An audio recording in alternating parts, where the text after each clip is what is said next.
All right. Welcome, everyone. Hello.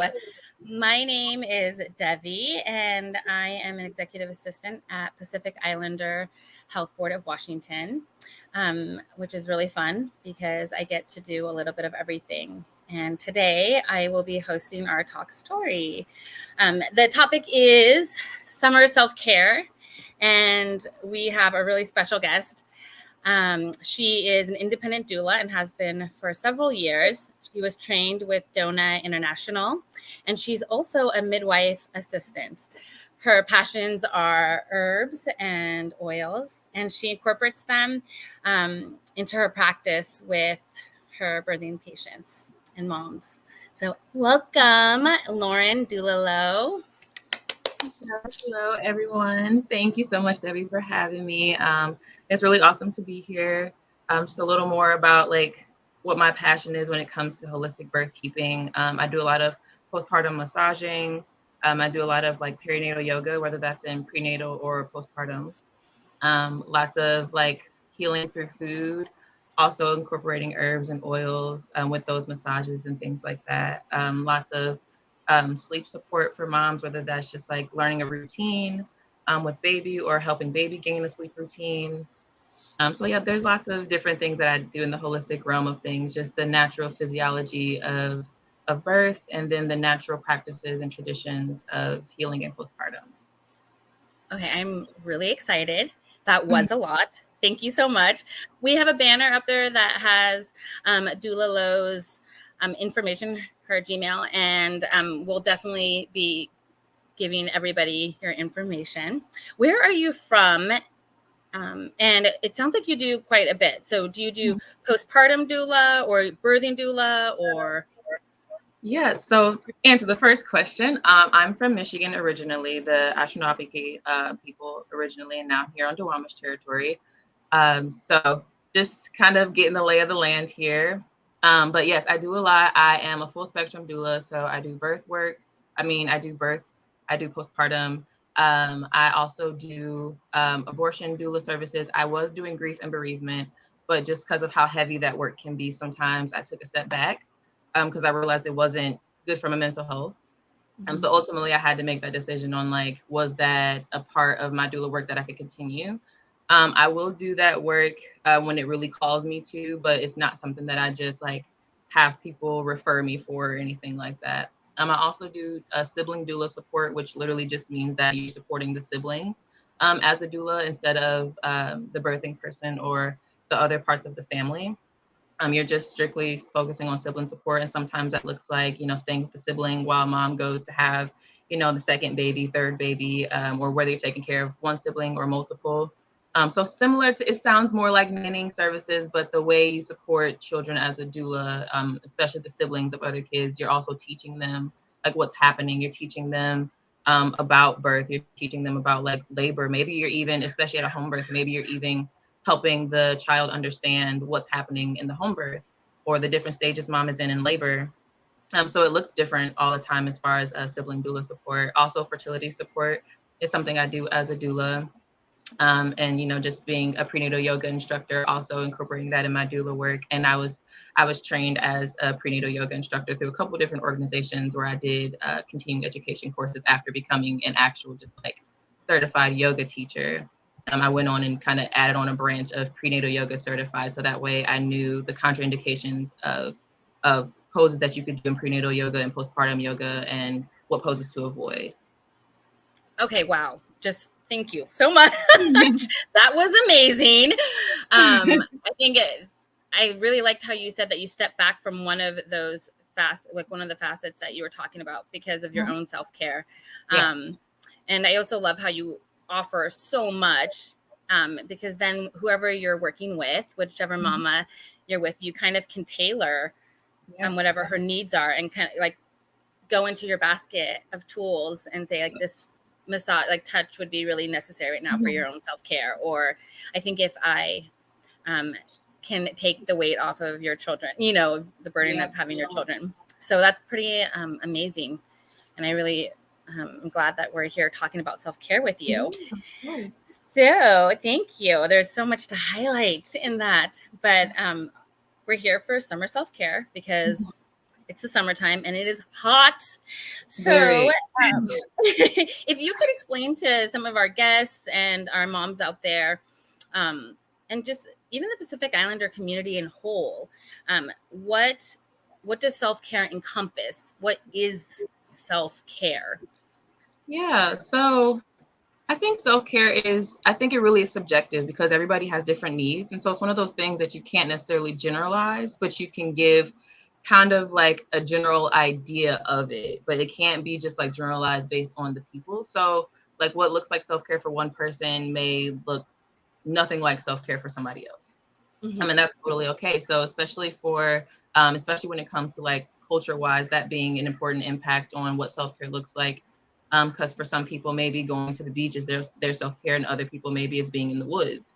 So, and that just may have to do with like the cultural aspect of like maybe where you live at or what's around you.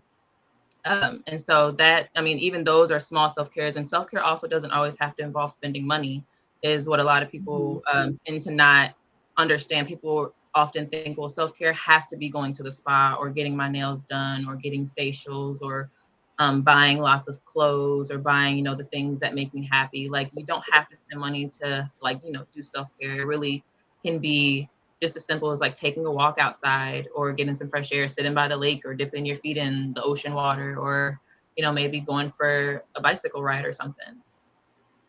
Yeah, that's exactly true. Because self-care really encompasses a lot, like your mental health, your spiritual well-being, your physical well-being.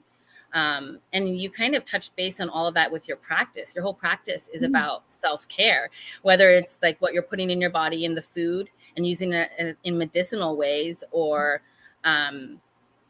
like spiritually or exhaustion emotionally. So there's a lot of different ways that could look like for each person.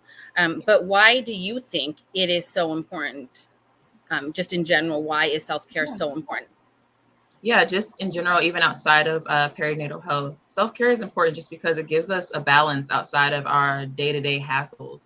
Like when we just take a minute to just be still and sit with ourselves and see how our body feels, see like maybe we're ignoring an ache in our body that we just, really need to tend to. And when we sit still and like sit with that for a second, we actually are giving our body just some time to process our day-to-day. The self-care for me, I think is super important also because you don't take enough time for self because the rest of the day that you go, you're worried about family, you're worried about maybe your spouse, you're worried about your children, you're worried about your job. Like, and then when you're out driving on the road, you're having to drive for other people. You can't just think about yourself. So it's so much that comes into like, you can't think about self throughout your day. So giving an intentional moment to just think about yourself and have that care time is super important. Yeah, I love it. And it kind of reminds me, like we were talking earlier, and I think I told you that Pacific Islander, it's really common for Pacific Islanders to start a gathering or a grouping together, like, or a program, to start it with like a ceremony or a prayer. And I was so excited to talk to you and like jump in that I didn't even do that. But if I did, I think it also, that's self-care, because then it also kind of sets the tone, and it kind of sets the rest of your day, or it kind of helps recenter you, I guess. I guess we could do it right now too. Actually, we could, for sure. we're only 8 minutes in. Let's do this, everybody. So I'll just go ahead and say a quick blessing or prayer. And the way that I do it is I just close my eyes and I speak. And I'll say, our dear Heavenly Father and our Heavenly Mother, we're coming to you with open hearts and deep gratitude to have this moment to share knowledge and love for ourselves and each other. And we pray that the Spirit will guide our conversation, and that will be directed to speak whatever message needs to be heard from our sisters and our family and friends, and that those who need to receive this knowledge and support will be guided to this talk story. And we say these things with love and faith in the name of Jesus Christ. Amen. Amen. So thank you. And I think that's actually really nice too, sometimes just to take a second. What are, I mean, I'm just like remembering too, like when I'm pregnant. I've been pregnant 3 times and I have 3 beautiful daughters, but all of them I experienced pregnancy in the summer. And I am not joking. Like when I'm saying that, there was always a moment throughout sometime during it where it was like I had no pregnancy glow. It was, like I said today, a tsunami of sweat. And I was almost like hazed. Like I did not care. I was irritable. They were coming and asking me, like, I'm so hungry, even though they had 5 Otter Pops already each, like, and well, I mean, like, also they had other food too. Anyways, um, like I said, it's so hard sometimes when you're pregnant and to kind of find like the ship is sinking and I don't know how to, I don't even care anymore if anybody drowns. At least we'll be cool. And so, what would you say that some of those common struggles are for birthing parents or when you're pregnant, especially during the summer? And what are they experiencing? I've had a lot of summer babies. So I definitely have seen what the influx of the summer babies, I see what the mamas go through. And it's just like, I wish there was more ways that I could help. But it's really just like the heat. It feels like it amplifies everything. Like if you're just a little bit hot, it feels 1,000 times hotter. Like just trying to get comfortable feels almost impossible. Like maybe the pain that you feel maybe even feels worse because you're already hot and irritable and feeling uncomfortable. For people that are maybe breastfeeding, I've heard that a common thing is like maybe breaking out in hives or like heat rash, and that making like breastfeeding a little bit complicated because baby has to lay in those general areas to breastfeed. And so that can become an issue or make them more irritable with breastfeeding, and which can psychologically turn them off from breastfeeding, which could affect their milk supply. Um, so, and then of course, if they're like drenching sweat all the time and not replenishing that with water, that can also affect, milk supply, your hormone balance, that irritability level, like staying super hydrated. So I'm always recommending for moms to drink like a minimum of 8 cups of water a day, because some people have a harder time drinking water. So I try to give like 6 to 8 cups of water, but if you can't drink just regular cups of water, like, because the mental capacity for some people to just like grab a cup of water and drink it, I realize it's hard. So I tell people maybe you can eat your water, like get fruits and vegetables that contain a high water content. So like watermelon is a lifesaver in the summertime, and that's something I always recommend for moms to eat, or like eating papaya or eating cucumbers or any leafy greens that you can possibly consume into your system. Romaine lettuce is a really good one too because they have high water content, but also, leafy greens, make sure you wash your vegetables and greens and stuff. Collard greens are really good too. Like any of those fruits that are just, or vegetables that are high in water content, are going to be super great during the summer. And keeping cold compresses on the parts of your body where maybe there's crevices, like your neck, whether it's the front of your neck or the back of your neck, maybe underneath your boobs. Some people maybe like in between their thighs, if like their thighs are thicker and Yes, yes. together, putting on experience it all. Yes. It's speaking to my heart. Even sometimes just like putting some cold compresses underneath your arms for just a couple minutes and just like helping your body regulate, because your underarms are big heat sensors too. So when you're sweating a lot, your body's just going to keep sweating because you feel hot in these crevice areas where it just contains the heat to continue going. So those are oh my gosh. those are like cold compresses, lots of water, high anything vegetable and fruit with high water content is a lifesaver. Just even getting in some water. A lot of people pick up swimming lessons during the summertime just to stay in some cool water, going to the lake and just kind of floating around maybe. That may sound harder if you have other kids and you're also pregnant. That just probably sounds like a really long task. But if you get like a kiddie pool and just put your feet in it or just like sit in it on hot days, that might be helpful too. Yeah, I really like how there is a lot of really manageable or doable things that's easy or really accessible. I mean, like water is tough for me. I think I had it ready because it's hot, and also I wanted to be like, look what I have, guys. I drink water. I'm like, it's like flavored. But one of the things too is just trying to make it more accessible. So, I mean, it sometimes irritates me because I get like a Costco size water bottles and then my kids open it and drink like 2 sips. But there's water like everywhere. And I will say when you're thirsty though, it just makes it so much easier to drink. So let's see. You kind of answered our next question a little bit. It was so we're just going to kind of skip through that, which was what are some tips that you recommend for birthing or parents, you know, and you did that so well. So extensive. This is like a really juicy conversation, people. Yeah. So all of our Pacific Islander sisters need to rewatch this. One of the things we do is we record all of our talk stories, and so people can go back, and we'll also kind of highlight too on our website some of the things that you recommended, like your favorites, like cold compresses that you said. I mean, water is one of those things I think everybody knows, right? But I think it was really great how you mentioned too, just eating it then, like with watermelon or papaya or these really beautiful, nourishing fruits that we already eat in our everyday lives. So the next question is, well, I think you kind of did that as well. So we're going to pop that up there right now. And it says, in the PI community, we have high numbers of diabetes. And we also just have like a lot of, I feel like there's also other health issues just with pregnancies as well, like edema or just certain things during different gestational periods of time.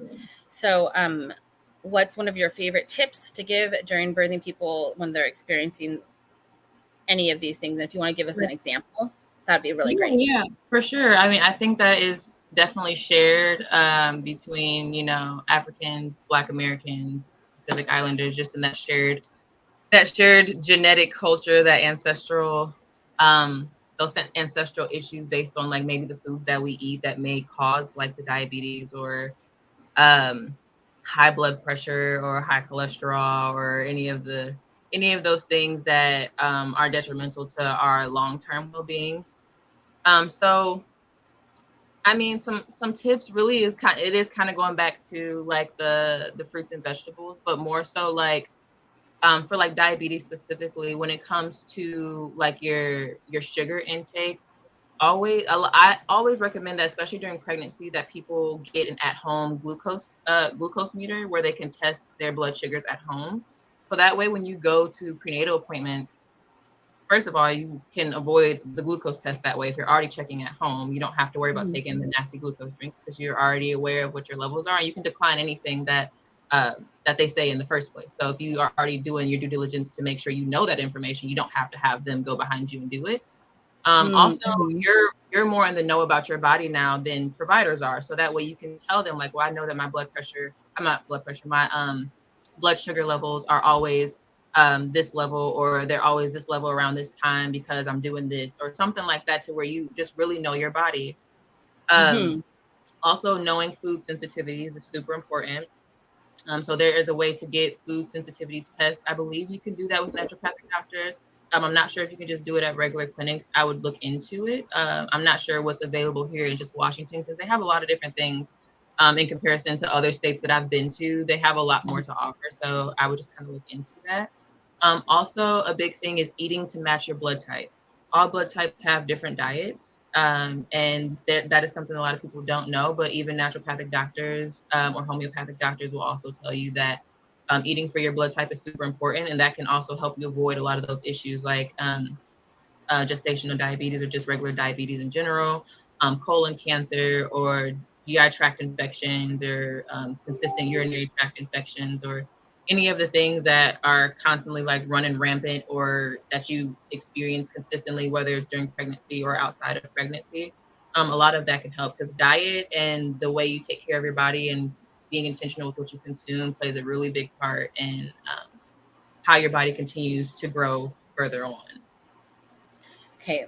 Again, wow. Thank you for that. That was a lot. I'm fascinated by your blood type. I'm blood type O, and I have a book that kind of shows what it's just really amazing how much it affects your body. And those are kind of things that you, with diet especially, that you can have almost an instant effect sometimes, where you can feel that. And especially if you have health concerns, please always talk to your healthcare provider. But I really like what you said, Doula, though, about knowing your body and working with it, and not just kind of giving your power to a doctor or somebody else who doesn't live in your body and know your day-to-day life as well as you do.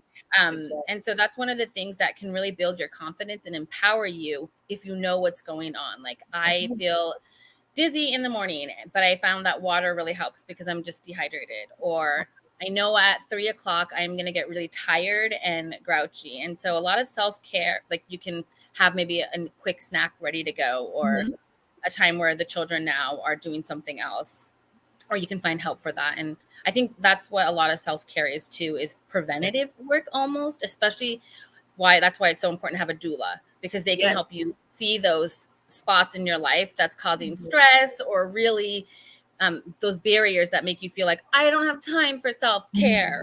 Like I have no money for self-care, or like when I'm a mom, or no time for self-care. Yeah, for sure. And all of that is, well, the first step is having a doula with you to have that education and that support to kind of guide you through these moments that are intense or hard. There's another question up here, and it's kind of a follow-up question about health. Do you know of any particular things like edema, for instance, I said that happens more likely in the summertime? And are there certain gestational periods where it's of greater concern with this heat? Or one thing that I have been hearing is like for a lot of people, they've been having kind of like heat-induced asthma. That, and I mean, of course, like when you're further along, as babies continue to get bigger and your organs are continuously being pushed up into like your rib cage, making it a little bit harder for you to breathe also. I can imagine that is a major concern, especially for people that probably already have asthma prior to pregnancy. And it's not something that I've heard has been super fatal, but I have heard moms, especially moms who may be on the larger BMI index, if they are larger or maybe already struggle with breathing issues, then that could also, respiratory health is a really big thing, especially since COVID has come and passed a lot of people. A lot of people didn't regain their respiratory health after having COVID, and so that also plays a part in it. So there's a lot of forces at play, but yes, I definitely have seen like in the heat, a lot of people having like heat-induced respiratory health issues for the most part. That's really interesting. So I imagine then too, like at nighttime, if they're trying to sleep, like the positioning or having cold compresses or humidifier, different things could help ease that discomfort, which is really great to know about. Besides just like drink water. Right. Water. Don't stress. Right. Of course, dehydration could happen too, and that's a common thing. Even without being pregnant, a lot of people, we get dehydrated because we're sweating so much and we're not replenishing as much as we're getting out.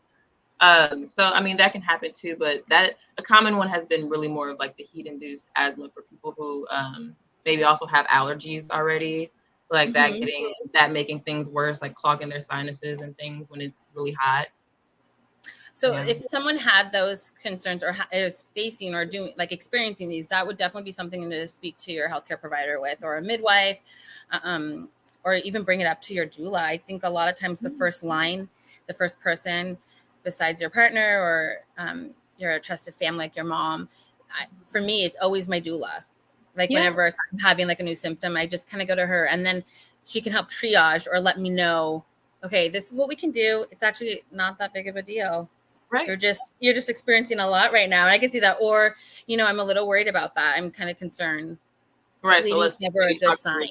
So if there's something I'm concerned about, I kind of, and it's out of my scope per se. I definitely always recommend that we talk to whoever their main provider is at the time, whether that's an OB, a midwife, PCP. Awesome. Okay.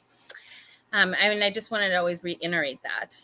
Because our next question too is if you could speak more about oils and how you use it for self-care, and what kind of oils are you talking about?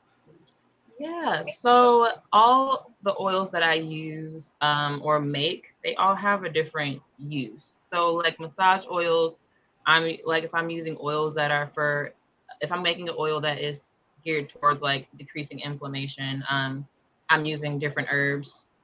If I want to use something that's more of like a cooling and calming, I'm going to use different herbs. Or if I'm wanting to make an oil um, that you can maybe just like kind of rub on your scalp to maybe help decrease a headache or help to go to sleep, maybe those would be different herbs. Oftentimes, if I'm doing like foot massaging, I may use a different herb than what I'm doing if I'm just maybe doing like a wound massage. So those herbs could be different as well that I use for the oil. Do you Um, infuse the herbs in the oil then, like a base Yeah, yeah, oil, yeah. like, or is this So essential oils? so I do not necessarily so with oils, that's a good one. So the oils and like massage oils. So essential oils I use for diffusing and like for aroma. So I will use that. I'll use essential oils maybe in terms of like at a labor if mom is having lots of nausea, maybe I'll use like a citrusy essential oil like Mhm. lemon. Or I'll get a ginger Ginger. essential oil and use those just to cut the nausea. Um, when I'm talking about massage oils, I'll probably use like peppermint or I'll use like cottonwood or maybe like a sarsaparilla or passion Mm. flower. So different herbs for different reasons. That's a whole different story for a different day, but lots of different herbs for different reasons. Using the oils for self care though is completely up to what you need them for. Like, so if you want to just have, like I use an essential oil that is for calming and I use that during my meditation. So I'll put that in my aroma diffuser and have that going while I'm doing meditation. And just aromatherapy itself is helping you relax or it's helping you get more in tune with your body. So things like that. I love it. Yeah. This is like one of those times when I wish we were live in studio, which is at our Yeah. office. So come check us out sometime, and where we could see and be like, "Oh, show me how you Yeah, massage my feet with this cooling." And in fact, even when for you're sure. saying it, just saying it was like putting me in a more zen state for Yeah. sure. Yeah. Um, I I love using oils. I think it's really one of those things too that can change really quickly, like change your mood, change um, your experience that you're going through right at that moment really fast. So it's definitely a powerful tool, and one to kind of be led with your body and make sure that you're using like safe products. Um, Right. oh, we should talk about that too. Um, Sometime before we end, we should definitely see like how you recommend if there's anybody that you feel is like a trusted store to go to Mhm. get these things, or if anybody needs help kind of knowing what more, a place that we can go to get that information. um, Over here it says, do you have any herbs that help with cooling the body? I like peppermint essential oil, but Yes. let's hear Yeah, what you that say. so peppermint is definitely a favorite for mine, whether it's just mint or if it's spearmint. Mhm. So peppermint and spearmint, they spearmint is stronger and it has a sweeter smell.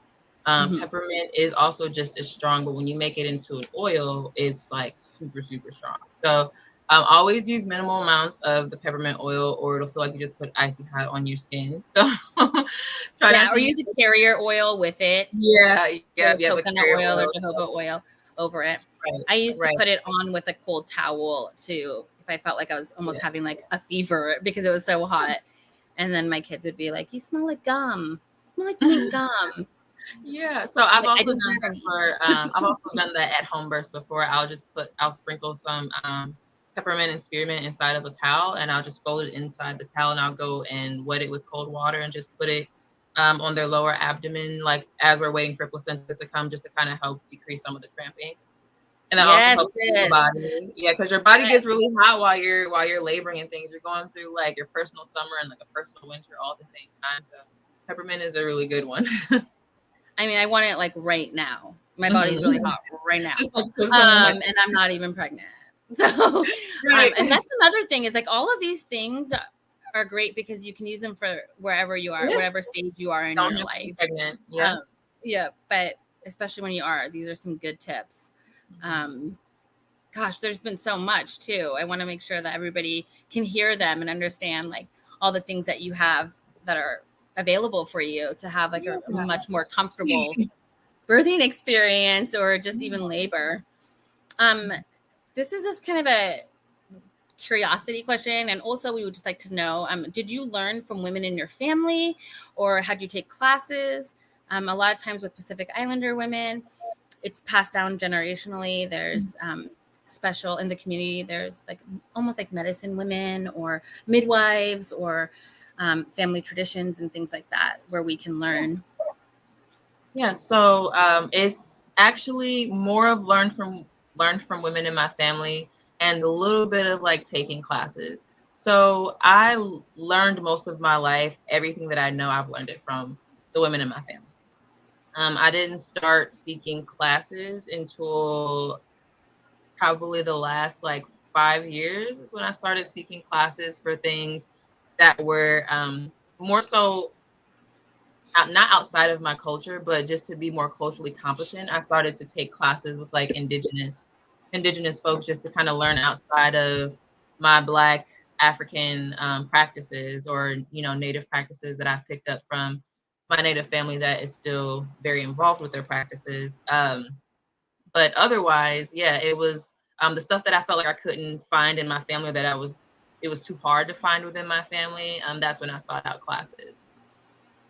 Got it. Yeah. I mean, and that's kind of nice too, is to interchange and to continue to learn and grow and do a hybrid effect of taking in all that is offered to us, like Western medicine and Eastern, and using your lineage. Yeah. Kind of getting that. It's beautiful. There's a question that we had, and it's, do you actually teach classes on oils and herbs? And that's fun because doulas, I think one of their main jobs is to educate. Educate their birthing mamas. So do you teach classes like for the general public or for just your clients, anything like that? It's really more so just for clients right now, only because the capacity to get classes set up is not what I have right now, based on like how many births not even just births, just on the amount of clients that I have right now. So when I have more free time, I do plan to make I have like lots of workshops and stuff that I have planned for coming up, but kind of need to get the baby wave out of the way first before I try to move my capacity to that. But I definitely would love to, because really you don't learn this stuff unless somebody teaches you outside of like what you learn in books. Like I feel like the oral practice of it is nice. Like for me, like that's how I learned in my family. Our traditional practice is hoodoo, and it's an oral tradition, and so everything that we learn is taught down to us orally. So everything that I've ever known, it's been because I was right there in front of an elder or sitting at the feet of an elder, and they were saying it to me, and they said it to me my entire life, or they speak that over me my entire life. So yeah, it's very, very similar in the means of like the way we teach is we use our words and we use our hands instead of just always. Of course, our books are great. Like there's a lot of things that we learn from books, but I think a lot of the hands-on experience and getting to get the experience from people who've been doing it, and especially elders, like I think is even better. Yes, absolutely. I mean, and for me, the biggest seller kind of is experiencing it. There's so many tips and things, and then like you forget about it, or you don't really apply it or actually do it. So it's one of those, that's really, self-care is really structuring time, is giving yourself the gift of time to do whatever you need to do in that moment, to give yourself some love. And I mean, there's so many different things, and to like check in with yourself, whether it's like breathing slowly and taking a few deep breaths, or writing in your journal, or closing the door and drinking some water, or anything that kind of puts you back in your body a little bit to just be more present, like anything grounding. Okay, there's so many questions just popping up. Okay, so this says, what is your best tip for all of those watching to have a hot parent summer? The best tip that I can give is, like you said, structure your time, and also prioritize you in whatever means that you can, whatever that looks like for you. It's a lot of times it's easier said than done, especially if you are someone where you have a lot of responsibility in your family to show up, and to show up for everyone else. And sometimes you may forget about yourself, or you have little ones constantly, mom, mom, mom, I need this, I need Mhm. this. It can be hard to step outside of mom mode or sister mode or whatever mode it is that you have to be in on a day to day, and just have a self moment. So just always take time to, whether it's just 10 minutes out of your day, to just take a couple of deep breaths, and to just, whether you have to just like make silly faces, spin around in circles, like all of the energy that may be festering in your body throughout the day, like find a way to release it, because that is also self. Mm.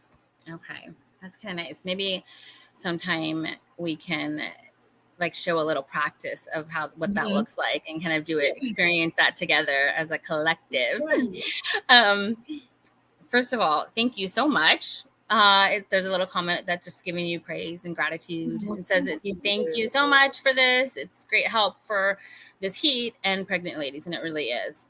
I had a question too, that in your experience, as like a postpartum doula, what are some of the main concerns that have been voiced by recovering parents and their concerns for their littles, like during the summer? And it's kind of a two-part question too, then, because it's like, how can non-gestational parents or like the support people, how can they contribute to the health recovery during the summer after you've had a baby? So what's like the main things that you hear or that you experience as a doula after they have the babies? And then also, how can their family or their partner or the other parent help?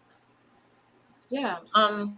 So as far as like how the family can help, because I feel like I already, talked a lot about like what people can do kind of for themselves. I think it's important to incorporate the family, because they also are part of the support system.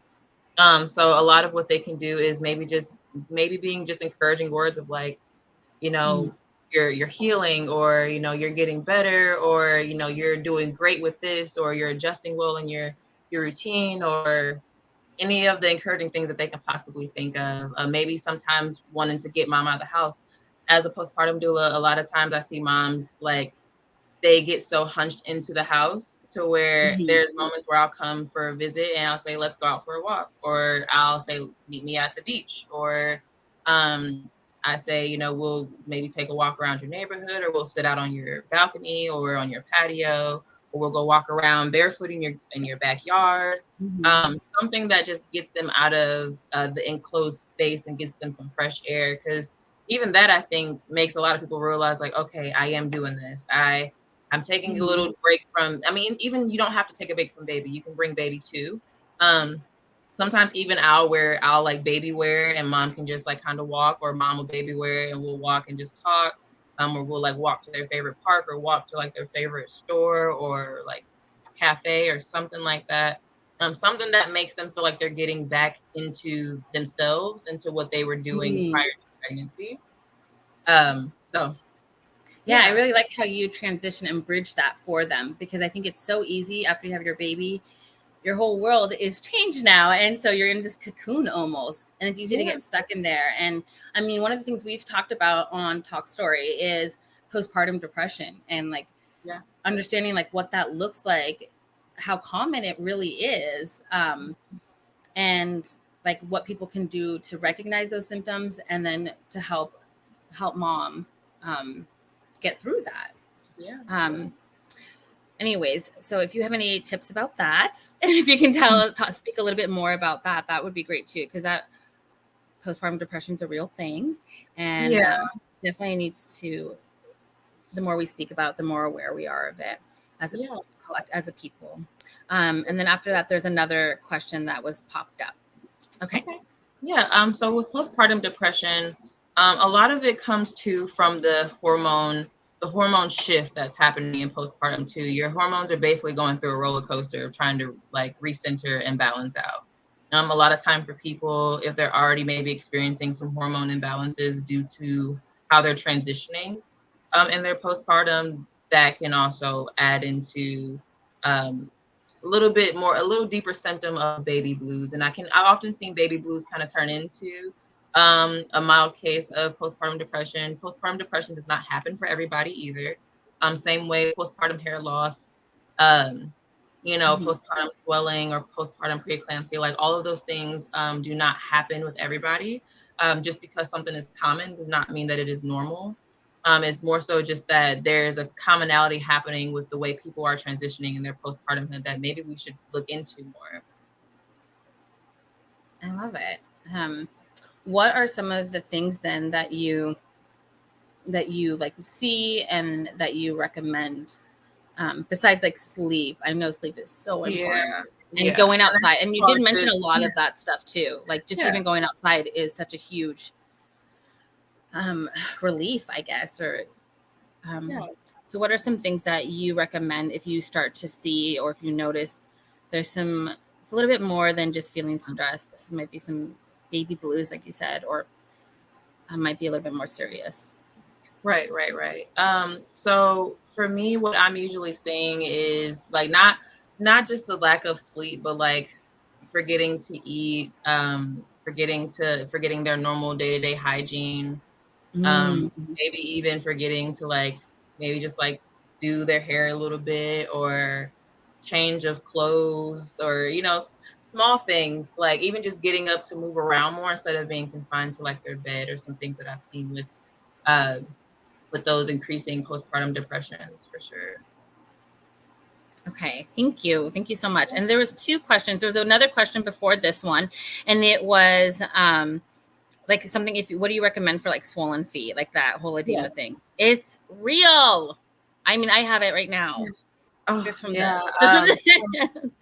So I oftentimes I have seen a lot of moms struggle with this, and a lot of times people are worried about whether it is preeclampsia or whether there's like gestational diabetes, or if it's just like a lot of water retention. So what I like to do is a lot of foot massaging, for sure. So whether that's just like you going to an actual massage therapist, or maybe just like having an intimate moment with your partner where they just massage your feet. Also, foot soaks are really good. I'll often do that at prenatal visits with families. I will bring my foot soak tub, and I'll bring some herbs and other different oils or things to go into the water. I'll bring like some Epsom salt that has another property. I think it's like eucalyptus and black salt. And put that inside of the foot soak too, and just let them soak a little bit. So yeah, those are things I definitely recommend massaging, for sure, because the massaging is going to help the blood circulate and get everything moving around instead of just let it all fester into one space. Right. Okay, that sounded really luxurious. I liked it a lot. And it kind of also goes back to, I think you mentioned earlier, it really could just be like a kiddie pool of cold water that mom can put her feet in, and that just can even help kind of cool off her body and help with the swelling. Okay, so there's another question, and it is there any link to go to take depression classes or counseling for mothers? And at PIB, at Pacific Islander Health Board, we absolutely will be happy to guide you and direct you to sources of therapists or counseling or whatever other extra support you need regarding depression. Is there like a popular link that you like to go to, or that you trust to get information about, like some of these things you've actually talked about too, like healing through different oils, and I think you spoke about some herbs and some food, for sure, and because self-care is that like that holistic approach. Is there any links that you trust or anything that you can think of that would not for any like classes or for like counseling for mothers. I personally like just I went to school to be a therapist, and so that's what I have my undergraduate bachelor's degree in. And so I kind of just use that background knowledge when it comes to supporting parents and doing some form of counseling for them, without completely removing myself from the role of a doula. I will do like some counseling with them, especially if they've had a traumatic birth experience or they're having a hard time transitioning into postpartum. or maybe they're going through like a domestic violence situation or something like that, I will offer up like some of that counseling as a part of like me being their doula. When we kind of just like check in, I do a lot of energy work sessions with families too, where it's more ritualistic, ceremonial, where that is us just kind of purging what we may be holding on to, especially in our hips, in our sacral space, and our womb space, and um, all the parts of us that really hold trauma and pain. Uh, working through that at our visits, especially in postpartum. I will do some of that in prenatal too, just based on where they feel like they're at. If they feel like they are still working through some things and they want to get that worked through prior to bringing baby earthside, we'll also do that during that time too.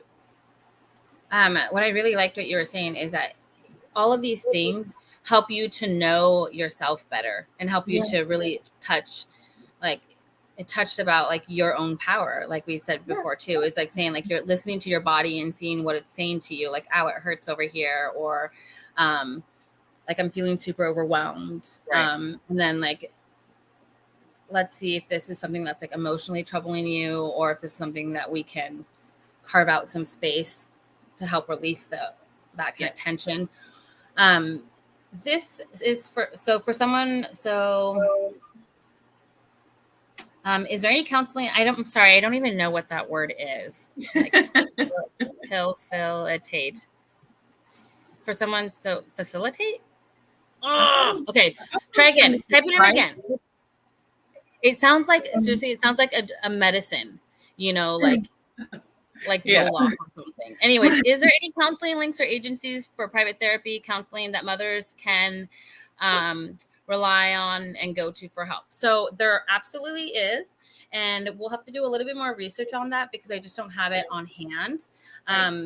But like I said before, please, you're always welcome to message us. LaShante is our childbirth educator and also a good friend of Doula Lo. And so you can always give us a message and we will find out for you and link you up to that. Especially like sometimes cost can be a concern. And so we can try to work with your insurance or help support you to get what you need. And something that Doula Lo was speaking about was a lot of things don't really cost money too. And so learning what those are so that you're ready and prepared for it would be the best. I think the best way to go about it. Self-care in general, kind of playing around with it and seeing like what you like and what works for you. You said in the very beginning, everybody, self-care looks different for every single person. The similarity is that you're taking the time to recognize and give that to yourself.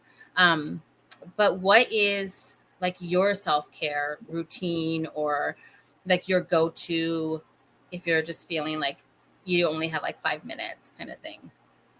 I don't want to hear like a full like hour thing, you know. It's like then I did the lights.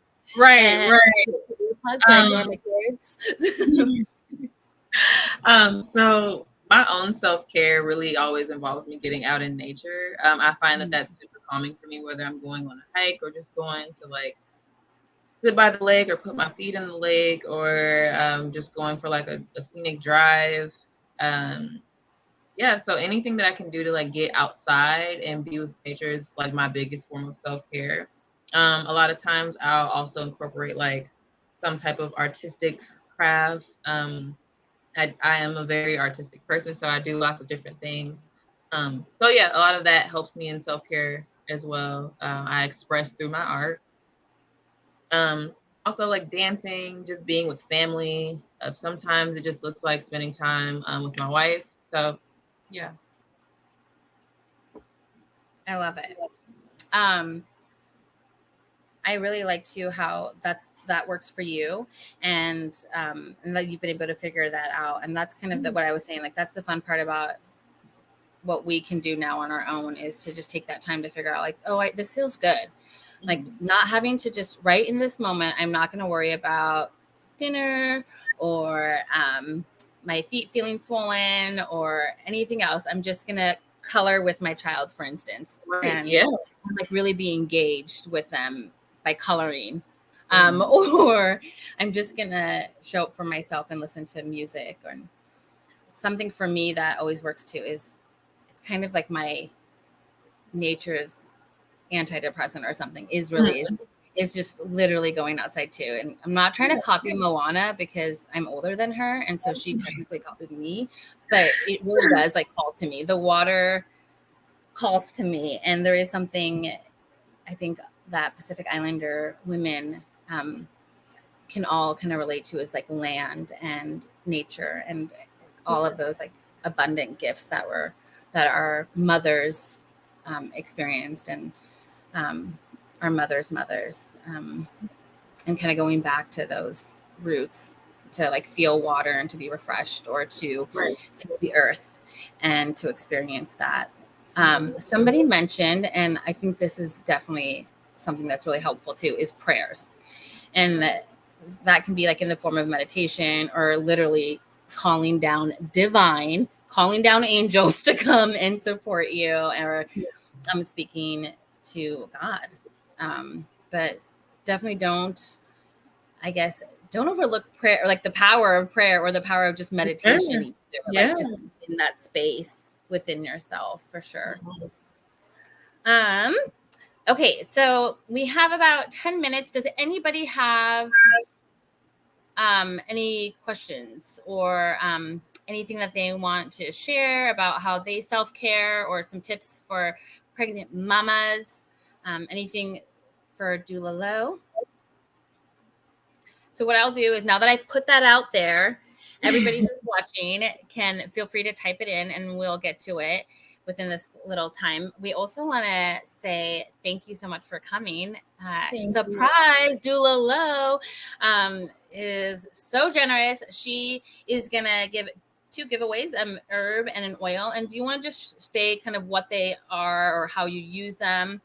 And then what we'll do is, we're going to figure out a really fun way to pick somebody to get that. And maybe I'll have Esther kind of behind the scenes give me some names, or maybe you can, whoever can share what their tip is, they can get this prize, or Lauren can help us to get. Yep. So for the oil is more of just like a calming oil.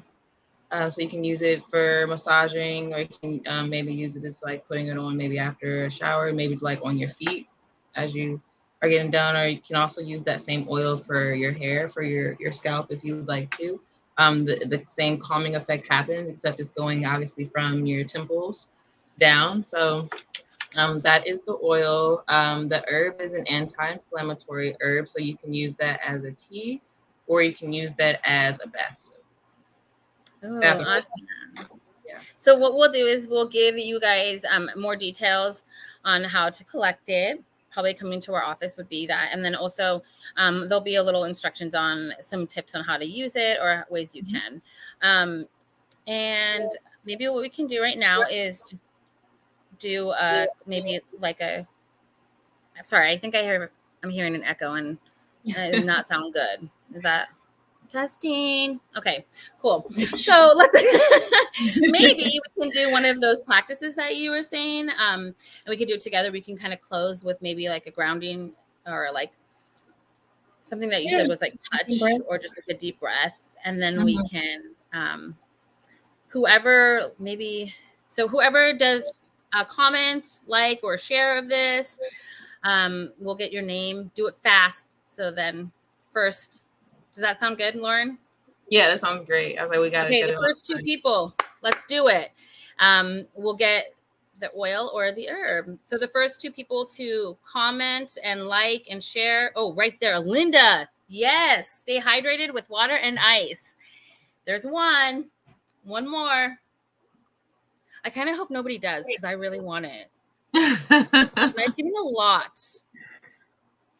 Okay, let's do the breathing exercise, and then we'll close out. yeah, for sure. Okay. So very, very simple grounding technique, something that you can do in your day-to-day when you feel like maybe you're holding your breath, or you just feel a tightness in your body. So you can just breathe in through your nose and just breathe out through your mouth and blow it away.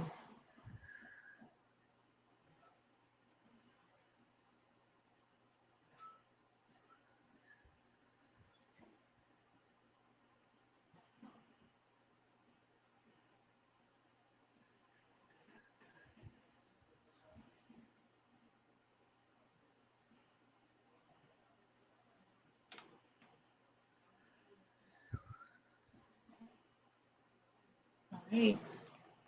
Thank you. Thank you so Thank you much. all so much. I Hope think I that need the resonates with you all. anti-inflammatory. Okay, I'm still live. That's awesome. So thank you so much. I love the fan. I would definitely recommend fans. I know my sisters have some fans, beautiful fans.